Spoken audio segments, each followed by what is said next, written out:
Hello and welcome everybody to the Thing I Love Most show. My name's Nolh. This week is a little bit different because we are not in our usual recording area of the Bluecoats pub in Tottenham High Road. We're actually all doing it from home for various reasons. So we're doing a Skype show today, which is quite cool. We haven't done it before, so fingers crossed it's all going to go okay. So I'm going to introduce the rest of the team. So we have Leigh. Hello, Leigh. How you doing, chaps? All right? Good man. And then we have Matt. All right, Matt? Yeah, sorry. My son was trying to make an introduction as well. He needs to get to know. Yeah. And then we have Rodney. You right, Rod? How you doing, mate? You all right? Yep, good, thank you. So Rod is normally behind the camera, but for this, he's well and truly with us today. So welcome, everybody. All right, so we were going to maybe record this show on Monday, but for various reasons, as in we were all really, really angry. We didn't want to appear like other TV channels that you might have heard of on YouTube. So we basically wanted to have a bit of like a few days, just sort of take in the result. I discussed it quite a lot at the game last night with quite a few people actually. So it'll be interesting to see you guys' thoughts. So firstly, obviously talking about the Arsenal game. Obviously, that one of the main talking points to sort of begin with was the dropping or the benching or the resting, whatever it's want to call it, of Alderweireld. Now, the rumours are that either he had an argument with Trippier, random, and that he was basically dropped on the back of that, or that Poch was basically showing him a bit of authority, basically proving that he's still the boss. Obviously, the fact that he hasn't signed his contract. In the press, obviously, Poch has come forward and says that he was just resting him as normal. But I think we all know that is a load of rubbish in terms of you wouldn't rest your best players, your best, most experienced players in a game of that magnitude away at Arsenal. It just doesn't make sense, and I just don't buy it. So firstly, let's just kick off to just try and get your guys' views on the reasons behind the exclusion of Alderweireld for that game. So Leigh, I'll go to you first. Yeah, for me, it was a strange one. And there's a couple of reasons for that. One, we just come off the back of an extremely good run. And there is that old saying, and a few of the other teams have actually mentioned it, is when you're winning games, you don't feel fatigue. You're not tired. You push through. And, we've gone through the month of November undefeated, and there's been some big games in there. And as we approach that game, that was, with no disrespect to Southampton, that was probably the next, that was the big game. That was a big game for us. So I'm with you. I don't buy the fatigue. I don't buy the tiredness. I think it was just bad. It was bad timing. I wouldn't say it's bad management, because if Poch is trying to hold a dressing room down and show people that he's in charge, he's got to make those decisions. But in the bigger picture, we needed to be in that top four. We need to be taking points off the teams around us. And there are, whether they're our arch rivals or our biggest rivals now, because everybody thinks they're our rivals for some reason. We needed to put them in their place, and we need to put out our strongest 11, come rain or shine, as far as I could see. And if it was about a rest, I think we could have got one more game out of him before the Southampton game, and then by all means rest him then. So yeah, I there's probably something behind doors. I'm not too sure if it goes back to the contract thing. I think if we've got to accept that he's not going to sign. But I think we'd be the bigger fools to cut our nose off to spite our face by not playing him. He's professional enough. You can see he's professional enough. He comes on, he plays, he gives 100%. He's the real deal as players go. So if we're not going to get no money for him, let's play him and use him to the best of our ability, so that we stay in the hunt come the end of the season. Matt, what are your thoughts? Yeah, it was such a strange one. I mean, especially in hindsight, because you think if we'd have won the game, then we wouldn't even be talking about it, would we? But see, my immediate thought was, is he resting him because obviously Foyth can't play against Barcelona, can he? He's not in the Champions League squad. So you might be right, Lee. He could have rested him into the Southampton game, but you're wondering whether that's in his back of his mind. The fact he knows that if he play Toby gets injured, then he's got who's he got centre back wise, obviously because Foyth can't play, But it was you think against Arsenal, you've got to play your best 11 because you knew they're at their ground. They're always up for it, aren't they? They're always up for it. So as much as Foyth is one for the future, under that kind of intense pressure, you needed someone with experience like Toby, didn't you? That was a game that was set up for Toby. That wasn't a game for Foyth, and it's given him the experience. And for the going forward, you talk about Toby's contract issues. You wonder again whether Poch is thinking, right, well, Toby's going to be gone at the end of the season. I need to get this guy, fully into the squad now. And what better game to do it than the Arsenal game? But obviously, it's backfired, hasn't it, with the result? Yeah, Rodney, what are your thoughts? I'm going to go against the grain. I think everyone's looking at Foyth as a bit of a scapegoat. I think Poch is rotating because of the number of games we've got between now and Christmas. And if you actually look at the game and the people who made the mistakes, you can look at Aurier, you can look at Vertonghen, you can look at Davis. I don't know if that would have made much difference to the outcome of the result. I think as a team we didn't really come out of the traps at all like we did against Chelsea. Oh, we were. I mean, that first 20 minutes was horrible. It was awful. I mean, even at half time, we was looking at each other, thinking, "How are we 2-1 up?" Yeah, exactly. I was thinking. It was a smash and grab. It felt like it was a smash and grab. But I think, I mean, I agree with what you're saying, and I'm totally in agreement with the fact that it was. I don't believe that Foyth is the scapegoat here. I just think that when you're discussing the reason for the dropping of Toby, then that's a different selection as to what the actual game was like, because the game, I mean, Vertonghen made the handball. That had nothing to do with anyone other than Vertonghen. Exactly, and people were saying, he was more nervous because he didn't have the experience of Toby alongside him. Is absolutely rubbish. He made a mistake. But I think where Poch could have rectified the situation was maybe brought him on at half time, where we could see they were having so much joy down that left hand side. Aurier was struggling massively, and he does struggle, I think, in and we struggle with the high press. We just don't perform well. It's happened before against Liverpool, it's happened against Dortmund, Madrid. We struggle. Our players are not that technically sound at the back, and so we do struggle with it. But what we were talking about last night, actually, the game, is that what you find when you get teams that do come at you with a high press is there always going to be space in behind.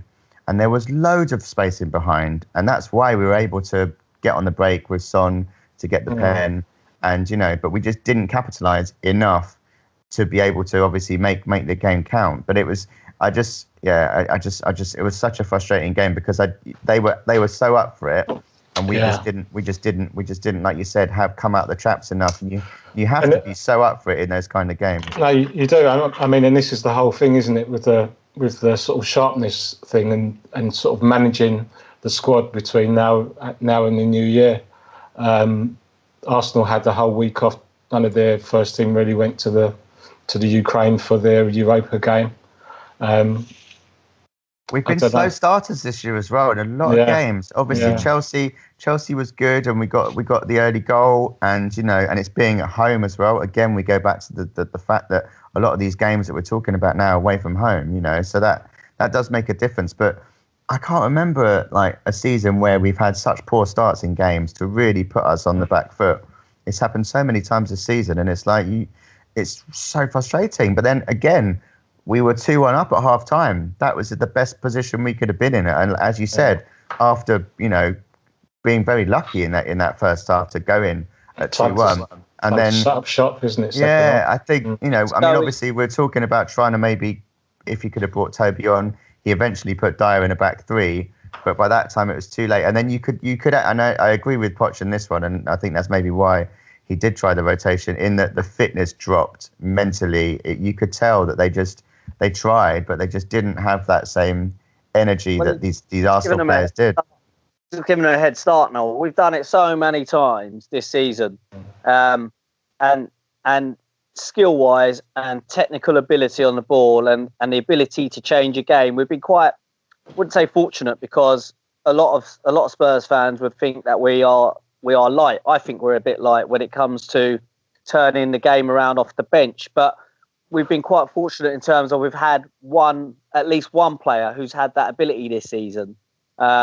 We obviously would sit there and we would like 2 or 3, but Lamella's turned up this season, so it got to the point where he had such a good start that when he's on the bench, you're almost looking for Lamella to come on and turn a game.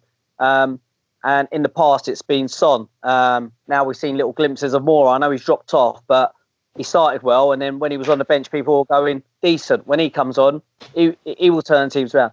And that's all very well when we're talking about your Fulhams and your Southamptons and your Burnleys, with no disrespect. But we gave Liverpool a head start, and we never got back into that game. And we walk away. I think if we look back at the United game, we think, bloody hell, we did United 3-1. And you still scratch your heads and go, we didn't really turn up. We had half an hour in that game, but it was enough to put them away. But they're a below par side. And then and the only team we've actually come out and done a job on was Chelsea. Mm-hmm. And that looked like us last season. And when everyone was going, oh, here we go, this is us, we've arrived. The pennies dropped. And we didn't. And you just can't give teams that sort of head start, and especially in the North London derby. We could have been 19th and 20th in the league. And they were, you've got to come out with that tempo. The way they came out, that's how you got to come out. We did it last season against them. We did it with, I think, when they were still above us to see them before, and Harry came with a couple. You've got to come out in those games, and it doesn't matter what position you're in. You've got to come out with and chuck everything down and leave everything on that pitch. And we didn't. What would you put that down to then, Lee? Why we haven't been coming out the traps like that? Is it motivation? Is it? I don't think it's motivation, Rod, because you look at it and you go, I mean, it's Arsenal at the start of the season, once the transfer window closed, and then you hear the news, right, okay, we've brought no players in, we're homeless, and you're going, bloody hell, you're telling me that stadiums cost extra money and we're not going to have no money to buy players. You go, I sat there and looked at it and went, I'll tell you what, I'll take top 4 this season. I'll take top 4. And I'm looking at these boys, and in all fairness, I mean, except for that weekend, except for this game gone, you've got to say that we were probably scratching around second with the rest of them. And we're third now, and we are 3 weeks away. And I'm sitting there looking at it going, I'd have taken that. That to me, that's what I asked for and a little bit more. So I don't know if it's motivation. I can't quite put my finger on it. I don't know if the players felt a little bit of a setback because they all thought they was going to be walking into a new stadium and a little bit of a buzz, and we're home and it's going to be absolutely top draw, one of the best stadiums in Europe, possibly the world. We're going to be out there playing. I don't know if they felt a little bit of a setback. And I think every squad likes 1 or 2 players added to it. It doesn't matter where you are. I mean, even City chucked Mahrez out their group, because Pep didn't want them to, rest on their laurels. So even 1 or 2 players chucked into the dressing room makes you think, okay, well, let me up my game. So what are they, or not all of them, but are 1 or 2 of them just a little bit complacent? And I think, is that where Poch's got his issues? Is that where he's trying to prove that he's still boss in the dressing room? Because 1 or 2 of them go, I'm not going nowhere. You're not moving me. We haven't got the players for you to move me or drop me. And not in a bad way. I'm not saying they're being unprofessional. I'm not saying they're giving less than 100%. But I feel some of them are comfortable. In his interview after the Southampton game yesterday, not sort of going too forward now, see his face. He mentioned something like he mentioned against Man United with in terms of like aggressiveness and stuff. And even though we won 3-1 last night, there was they hit the woodwork 3 times, didn't they? Yeah. And there seems to be a worry about. I'm not saying it's motivation, but like, I don't know. There's just that edge is just not there. Do you know what I mean? It was slightly different though, I think. And thank you for already moving on to the second game, jumping ahead. We are going to touch on that. We are going to touch on that. We are going to touch on that, but I think just going back to some of Leigh's points, I think being away from home is a factor, and you're not going to have that same motivation that you would get as in a home game. It's just the home team are always going to have that effect. But also, I think there was maybe the Chelsea match, because it was so good and because we did get so many plaudits and because we did do so well. That they almost became complacent on the back of that, because Chelsea was so bad and made us look so good. I'm not saying we didn't play well, because we did, but there was maybe an element of they didn't think the game was going to be as hard as it was going to be, which is stupid, obviously. And it was the same last season that we went into the game and we were the favourites almost, and again we came up short. So I can't put my finger on it. I just don't know what it is, but it was incredibly frustrating, and there was a sign of fatigue, I thought, towards the end of the game, and they again, people were talking about the substitutions. I don't think he changed it early enough. He did move Dyer back into a back three, but it was obvious that new system of theirs, we were struggling, and also Aurier needed support. He just struggled for me. He's not good enough. I don't think Aurier. He did have a good game against Chelsea, but they weren't good. They weren't really offering much going forward. And for me, I just don't have faith in him in the big games. I'm sorry to say. I think we've spoken in far. Sorry, Matt. I was going to say I think we've spoken in the past, and Aurier's name's popped up, and whether it was in the social media group or on the couch, Aurier is one of the players that I would happily cash in on. He's been there long enough. He came with kind of European pedigree, and his probably best games have been in Europe. Yeah, which is really bizarre. But then it goes to show you the quality in the English Premier League week in and week out, and the different sorts of players you're coming up against, the different sort of tactics, the different sort of grounds. When you're in Europe, the top teams are setting themselves out in a certain way. They've got to go away from home and they've got to go, right, let's sit back on this, or let's take a goal. When they're playing, away, they're like, let's go all out attack. European football is chess. It's a chess match, but you know what you're getting. You're getting a very defensive side, and you get the side going all out and attack. In the Premier League, week in, week out, you don't know. You don't know what Burnley are going to chuck at you. 19th in the league, and they can turn up and play football one week. They'll stick. You got Leonard. Aaron Leonard could run down the wing on any given day and float past a few people. Whether he finishes with a decent cross remains to be seen. But he would terrorise a lot of fullbacks with his pace. Then they could come up the following week and they go long ball straight up to Woods and Vokes. And Aurier doesn't know whether he's coming or going in the Premier League, as far as I could see. And him and Foyth together on that side, I thought that was a poor call. It was a poor call because, and I think he went with the fact that Foyth is slow and Aurier would bail him out with his pace. But the first goal came from Aurier's mistake. And that free kick. And if you've seen it on TV, he turned round and he absolutely barracked Foyth for about 15, 20 seconds while they was arguing about it, because Foyth didn't read his mistake. Foyth didn't go with the runner behind him. But sorry, mate, you're a £30 million defender. You just let the ball bounce under your foot. But he had the audacity to turn around and hammer this 21-year-old kid, and I was just like, no, not for me. He mentioned it on commentary, didn't he? Gary Neville said, he's too worked up. He was very emotional. I mentioned it in the group. He was emotional.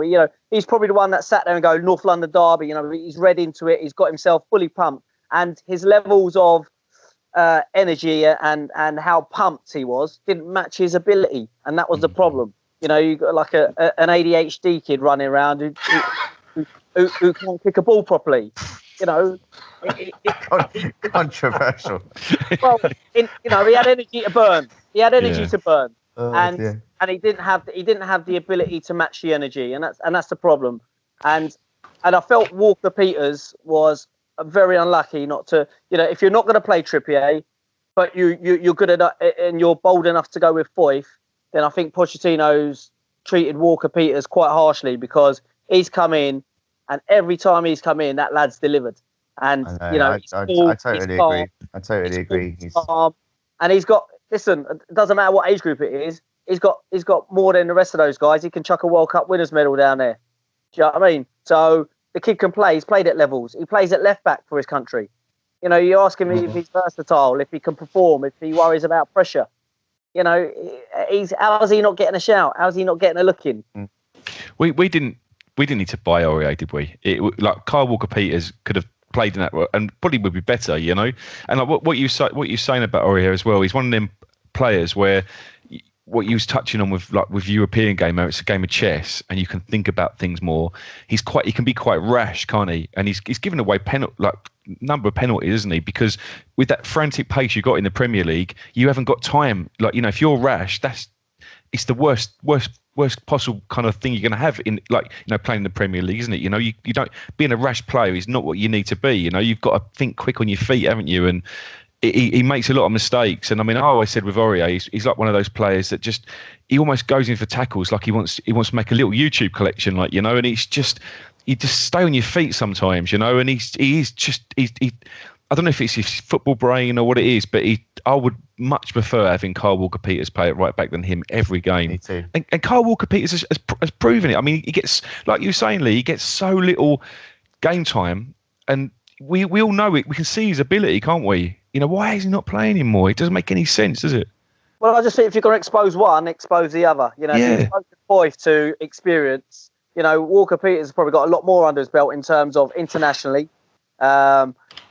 He's got the pace, you know, so he will make mistakes. He's young, he will make mistakes, but he's got pace to bail himself out. And he gives himself a shot. I think Foyth was, I think Poch was kind of forced into playing Foyth because of injuries, mate, because of Sanchez and Vertonghen being out. And I would never play Dyer as centre back. So yeah, I'm not having. I see you coming from, but. Yeah, I'm not. Yeah, to be fair, I'm not having a pop at Foyth solely on Sunday at all. He's been given exposure, and you know, he had a good game, and Poch did the right thing by sticking him back in and letting him play another one. But you know, there's been games where Walker-Peters came in. He's a man of the match, I think, in virtually every time he's played, and he's not played in the next game. You know, and we've gone games where Trippier's been rushed back from the World Cup, and he's been tired, and Aurier's not been about, and so I just think I'd like to see a little bit more exposure for him. Really, I feel he deserves it. He's brought Trippier back early, isn't he? I think he's still carrying an injury from what I've. He definitely looked like he cost. Yeah, I don't think he's going to play on Saturday. So fingers crossed, KWP gets a run out, because I think he deserves it.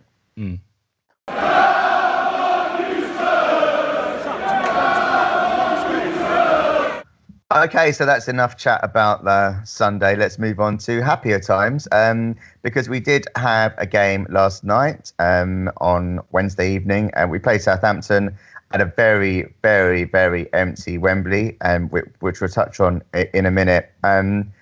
It was, I mean, I suppose that actually had quite a big effect on the game, I thought, because there was an element of complacency about the team almost.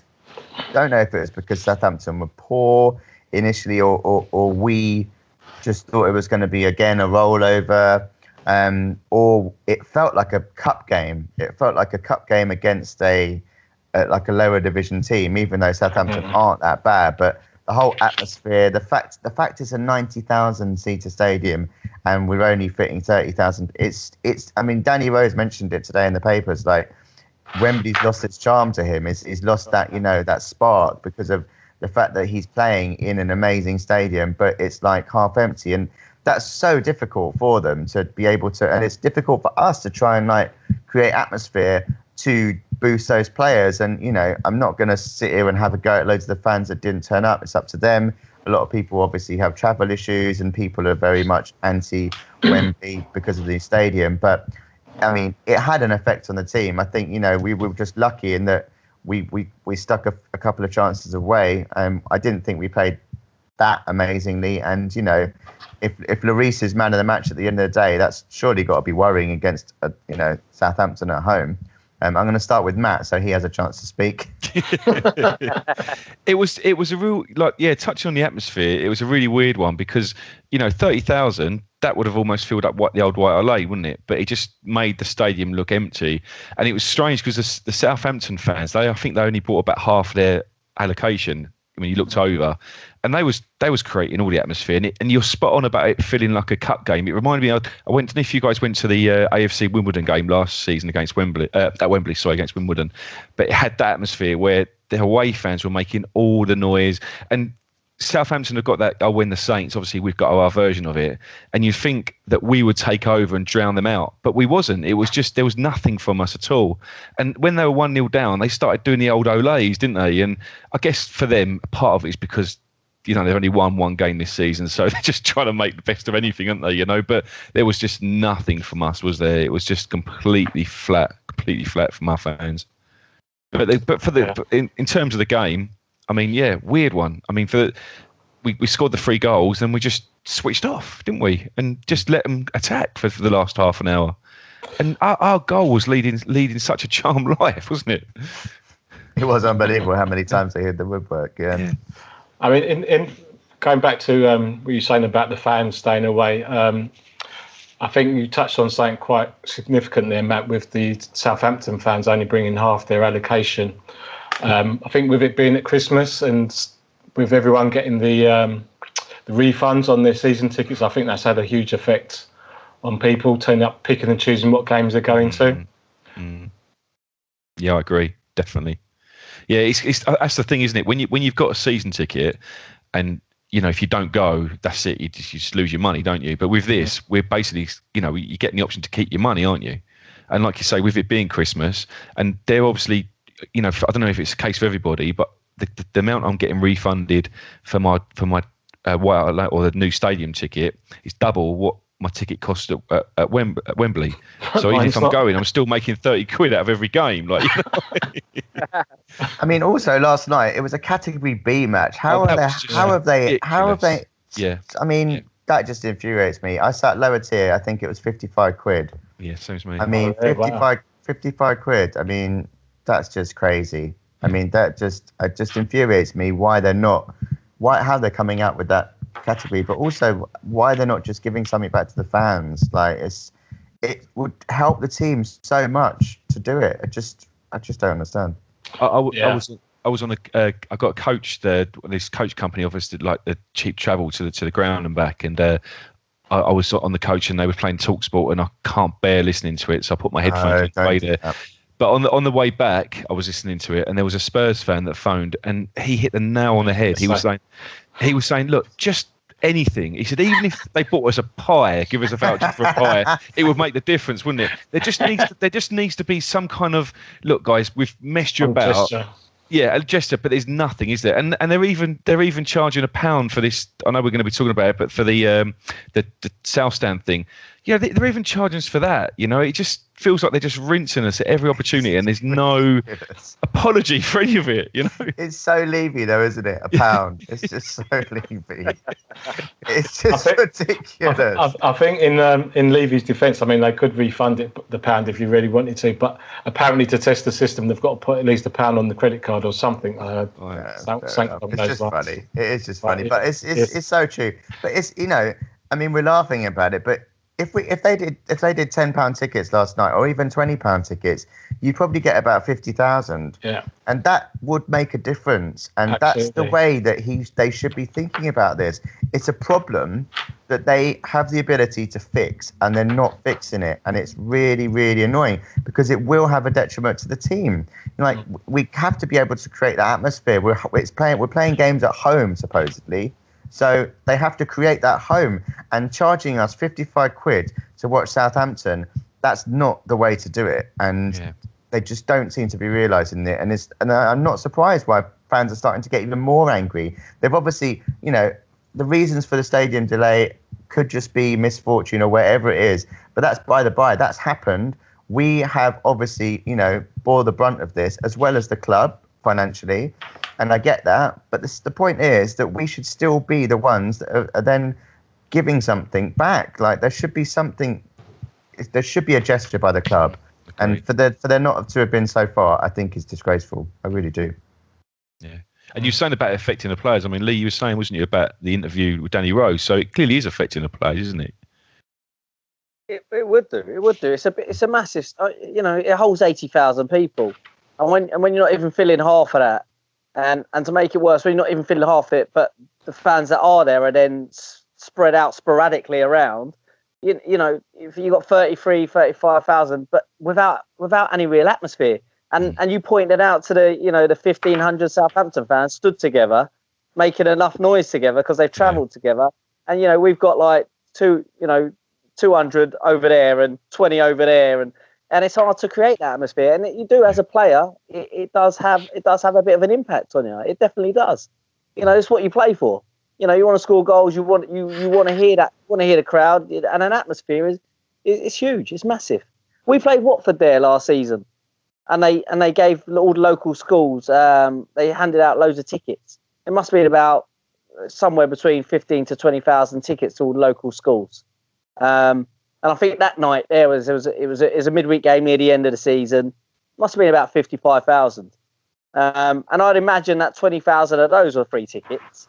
Yeah. But it just whacked up the atmosphere a little bit more. And I know we're talking about giving the season ticket holders something back, but help the players out as well in the meantime. Absolutely. Help them out.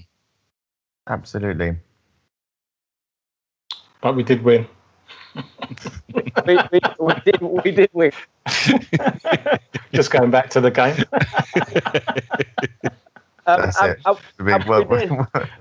what we did say was we was grateful that the midweek games came round so fast, so we could forget. Yeah, I think it made us all feel better after Sunday, which was good. And obviously Chelsea losing helped, and Arsenal drawing. And I think it's good to see Son with a bit more form now, and he seems to be more confident. He seems to be, the old Son that we're used to, basically, which I think is great. And obviously the fact that Lamela is injured, we're going to need him. So I don't want to. I'm thinking about putting in my fantasy league team, but that normally is the curse. So I'm tempted not to, because if I do, then he'll literally just he'll get a 1 point. He'll be a 1 point wonder, and I just don't want to do that to him. He looks so smiley. I don't want to do that. Well, he's smiling again, and that's important. Yeah, that was a positive from the last two games, I think. Son, from what I could see at the Arsenal game, he played pretty well as well. That's the busiest one for me. He's definitely our busiest player. He's one of them players, Son, as well, isn't he? That he just excites you when he's got the ball, because he goes at players, isn't he? And he's got a shot on him. He scores goals. He's a fantastic player to watch. I love watching him. And good to see Skip make his debut as well. Really pleased. Yeah. I think he's class. I really do. He's strong. He's not afraid to go forward, and he's not afraid to get stuck in. I think he's going to be a real player for us. Yeah, agreed.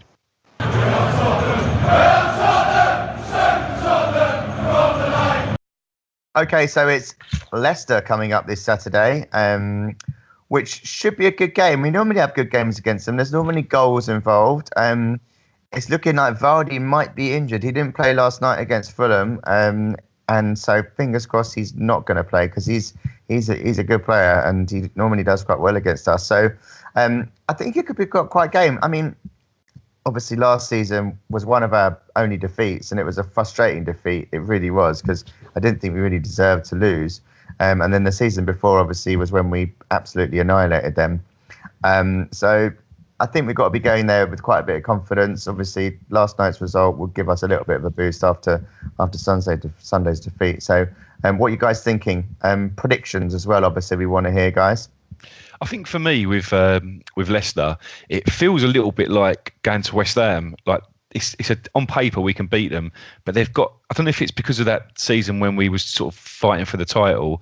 There's a bit of a rivalry there, isn't there? So I feel like they kind of raised their game a little bit against us. I know, like you say, we destroyed them a couple of seasons ago, but they was all thinking about their holiday, weren't they? They was all on the beach, So that's why I think the game was dead from the start. But I always feel like you go there and they just give it a bit extra, so it's always going to be a tough one. Like, we should win it. I mean, like my prediction, I think we should win 2-1, but it'll be a tough game. Oh, sorry, I nicked your score, haven't I, mate? Just walked into Whoa. Just hold up there, Terry. It was looking at your face. No, that's what it was. I just saw 2-1 come up. Charming. I tell you what. Chilwell, I'm liking him as a player. I think he's looked good for England recently. I think he's going to be a player. I think he could be worth a bid. I did mention that last season. I like him as a left back. Didn't do the show last season, so who knows that? Well, have a look on the social media. We've got Dean Zone there, haven't we? Hey, have a look on the social media. It's in there somewhere. Him and Damari Gray I liked. I wouldn't have minded getting hold of those two. I agree, both of them. So predictions for you then. Matt's obviously taken my 2-1. So what are you thinking, Lee? Yeah, I would have gone 2-1. However, they are leaking goals more than before. I think Wes Morgan's probably on his last legs, but they're trying to persist with him, and I think they're a bit more vulnerable at the back than they've been in previous years. So I'm gonna go for the same as last night. I'm going 3-1. Okay, 3-1. I like the fact that people aren't predicting clean sheets at the moment, which is sort of indicative of the way we're playing. I think set pieces we're struggling. You don't do that as a Spurs fan. You don't. Yeah, exactly. You don't do that. Should have walked away with one last night. That was ridiculous, wasn't Clearly it? offside, wasn't it? Okay, Rod. I think if Vardy was playing, it could have been more of a close game with a lot of goals. He might still play. Just to let you know. Well, 3-1 without Vardy, 3-2 or 4-3 with. Oh, hang on a minute. Well, it was 5-4 last season, wasn't it? At Wembley, last game of the season. Since when you say predictions, do you give like a variety? That's not the way it works. So it's going to be either 4-3. It's a spread bet. It's a spread bet, isn't it? It's a spread bet. Okay, yeah, all right, brilliant. So I predict we're going to score 1 goal. There we go. Yeah, I am worried about our defence this season. To be fair, though, Jan's going to be back, isn't he? Because he was only suspended for 1 game. So do you think they're going to? Who do you think they're going to partner him with? I think Toby. Yeah. I think 5 stays. But then Barcelona's the next game. Yeah, Barcelona next game. I think you see Toby and Jan back. I think Foyth stays. Yeah, Foyth stays with Toby or Foyth stays with Jan. They might rest Jan. Oh, drop Toby. Rest. Whatever. Rest Toby and bring back Jan and Jan and Toby against Barca. Yeah, definitely. If we got the following Saturday, anyone know? Burnley. Burnley. Yeah, of course it is at home. Yeah. Right. Okay. Okay, so yeah, I'm gonna say that it's gonna be a tight match, and we're gonna actually sneak it 1-0. So there we go. Have we had a clean sheet yet this season in the league? Do you know what? Yeah, we have Palace away. I've got the stat written down actually. We've actually, in the 15 games we've played in the league this season, we've actually had 5 clean sheets. Arsenal and Man United only 2 each, and then you've got Liverpool on 9, Man City on 8, and Chelsea on 7. So we're not doing too badly clean sheets wise this season. We're also yet to draw a game. Yeah. The last time we drew a game was back in April. That's mental. That's why you play the game. What's this draw? Yeah, exactly. Just play to the winner. Yeah.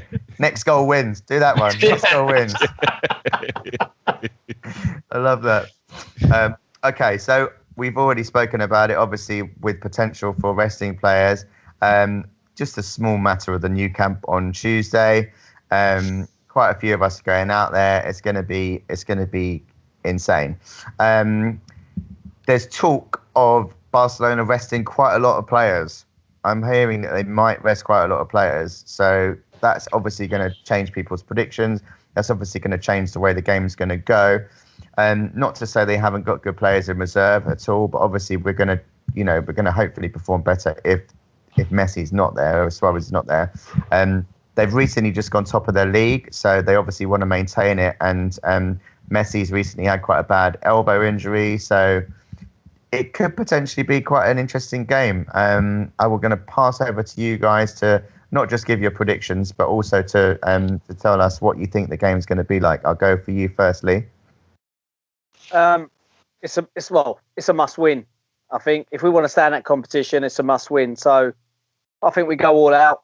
I think we roll out the big guns, and the strongest team we can put out on the night, I think we go for it. And you know what? All said and done, and given our previous experiences over the last couple, I think we can come up. I think we come away from there with a 2-1 on our belt. When you say big guns, is Sissoko in that first 11 now for you? I don't mean just physically. I mean, is he in that first 11 at the moment, considering with Dembele injured?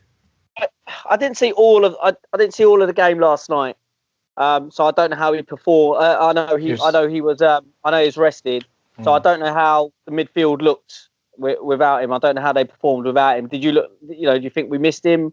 Well, he did come on for the last 20 minutes or so, but then he played him sort of like right wing in that position that doesn't suit him, which was just annoying. So I thought that when he came on. Stupid, really. But I think, if you don't play him, then you play Winks and Dyer, and Winks and Dyer is just not as strong, and it's not as in that kind of game. I think we'd probably benefit from Sissoko's turn of pace and getting us up the pitch, because we might find that we don't have that much possession, and therefore when we do get possession, we need to make the most of it. So those kind of runs with the ball might be quite helpful to us. So I think I'd go the other way. Dyer and Winks would start for me in that game, and if we got ahead, if we got 2 goals ahead, then we try and sit back and soak it up a little bit, and then you use somebody like Sissoko to get you up the pitch. I think Winks in Europe, that's his game, isn't it? He can get the ball and he can string a few passes together and give us a bit more possession. We're not very good at sitting back and trying to keep teams out. We don't soak it up very well, so we need to be thinking a slightly different way. We need to be thinking getting hold of the ball and using it better. And Winks is probably the best person that we've got in terms of doing that. So I like your confidence. Like, if we go 2 goals ahead, if we go 2 goals ahead, you'll need to pick me up off the floor. I'll be collapsed in the stands. On a team zone it, but you heard it here first, right? Well, we can definitely score against anyone. So I think it's just a case of if Lloris plays like he did last night, then we've got every chance. I said it before in the show, like I really do. And it's going to be an amazing occasion for all of us to go over there. So. Okay, Matt, over to you. What are your thoughts? Yeah, it's a weird, wasn't it? Because like you say, that it's a dead rubber to them, isn't it? There's no, it doesn't matter if they win, lose or draw. They top the group, don't they? And fingers crossed, they're focusing on the league. But then you start to think it's at the Nou Camp, and Barcelona at the Nou Camp. They play for pride, don't they? No matter for them, it's probably not even about the points. It's like you're coming to our manor now. Like we're gonna. Show you how we play. Well, they haven't lost there in 5 years. Well, there you go. I mean, that just backs it up, doesn't it? But it's one of them games, isn't it, where you can see us doing it, can't you? You can see us doing it. Like Tottenham, we how many glory nights have we had? Like even over the European nights have we had? Even recently, where like that Milan one, like when Crouch scored that goal, when it's nicked that goal to get through to the next round. Well, we didn't, because Milan were quite strong at the time, weren't they? So. Yeah, possibly we could do that. I mean, I could see it like 0-0, and then a bit like the Inter Milan game, just nicking a goal right at the end or something. It's definitely possible. Definitely possible. I also think that PSV might get a result at Inter. I don't think it's beyond them. Yeah, I didn't think Inter looked amazing the last week against us. I think PSV have got goals in them. And so no pressure you never know. You never know. So it might not be a case of us having to win. So that will, Yeah. Well, it's going to be interesting whatever happens. It's going to be one of those nights. So just to go back to Lee, what was your prediction, Lee? 2-1. 2-1. Okay. And Matt? Yeah, 1-0 at last minute. Flipping hell, don't do that to me. I'm getting nervous just thinking about it. Jeez. Oh my God. I'm going to take my defibrillator. Can you take that to customs? All right. Okay, Rod? I've sort of with Lee in that we need to put out our strongest team. I think against Barcelona it'd be good maybe to have Sissoko with Winks. I think that aggression in the centre midfield might help us against Barcelona. Hopefully we won't freeze on the big stage in front of, what is it, 90-odd thousand, this stadium? Yeah. And no early mistakes. I think we can get a result there, probably by a goal. I'm going to go for 1-0. 1-0 as well. I like it, our confidence. Okay. I think we'll get a goal in the first 10 minutes, and it will we'll be biting our nails for the rest of the game. I'm not watching it. I'm watching the last 80. Exactly. No, going back and forth to the bar, isn't he? I'll be watching it from the toilet in my phone. Oh no. Okay, amazing. Who knows? I mean, it's definitely going to be an amazing game, and I'm really, really excited to be there. We are going to be broadcasting from there at some stage in some format. We're not sure where or we're not sure when, but we'll be doing some videos for you guys as well. So you'll hopefully be able to feel a bit of the atmosphere over there and experience it with us. So that's everything, guys. Thank you so much for joining us on this strange video link up of a show. So I'm going to predict 2-1. Hey, if you didn't know. Okay, so thank you to Matt. Nice to have you once again, Matt. Cheers, Leigh. Cheers, mate. Thanks for taking up those first 20 minutes. You're welcome. And Rodney, thank you once again. And mate. See you in Barcelona. See you in Barca, guys. And fingers crossed it's 3 points in the next 2 games. Well, that'll be 1.5 and 1.5. 3 points on Saturday, and then we want to get that victory in Barcelona. So enjoy your weekend, guys, and we'll speak to you next week.